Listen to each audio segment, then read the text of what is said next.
Our 4 in Your Corner team coverage of the flooding continuing now in North Fort Myers, where people in one neighborhood say it's not just the high water they're worried about.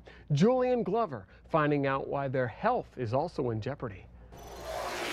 Another day, another story of flooding here in Southwest Florida, particularly here in North Fort Myers. And the people we spoke to told us that getting out of the house isn't their only concern. They're also worried about health issues. I know, I didn't think about going down there. I was talking with them on the phone. For Henry Zanetti, it was sort of like a rescue mission. The task at hand? That's my granddaughter. I got to take her to the babysitter. That's easier said than done when your street is completely flooded.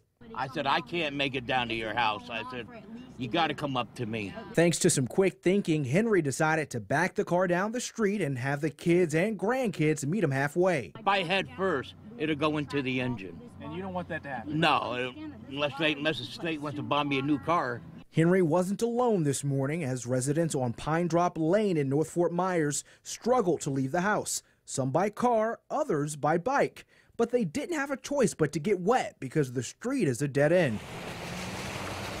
Just to give you an idea of exactly how deep this water is, it's about all the way up my boot here, and I have a yardstick that I'm going to stick in for you. I'm going to dip that in right there. What do we got? We got about 15 inches of water, so imagine that as you're trying to drive through the streets. That would be at least halfway up your tire. And if the level of the water isn't enough concern, some residents are now worried about their health. All these houses are on septic. So when the septic fills up, where does that water go? Some residents told me off camera that they think septic waste is seeping into the stagnant water in the street and causing illness. I spoke with the spokeswoman for the Lee County Health Department, and she told me while the department does not test individual areas for bacteria or chemicals, the department urges everyone to take extreme caution and try their best to just stay out of the water.